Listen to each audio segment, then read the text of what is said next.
mag-toast ako ng bread. Ganito ako mag-toast kasi kapag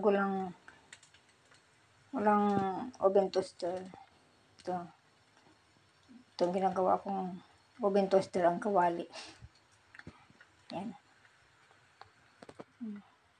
Sa probinsya, lalo pag sa probinsya.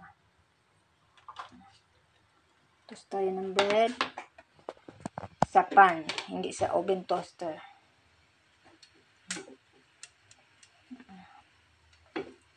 Kung wala kayong oven toaster dyan, pag magtutoast kayo ng bread, sa kawali pwede. Yan siya. Hindi pa siya masusunog.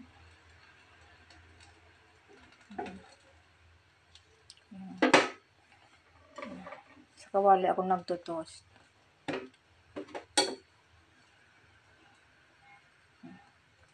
Yan, pwede nyo rin gawin. Pag wala kayong pag walang oven toaster sa kawali. Parehas din naman.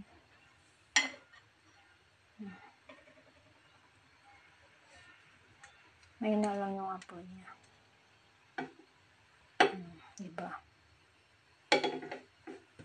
Ganyan lang siya kadali. Pag sa oven toaster, tumitigas. Tumitigas siya kadali.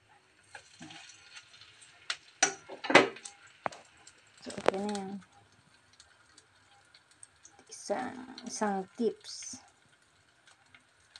sa pag-toast ng bread.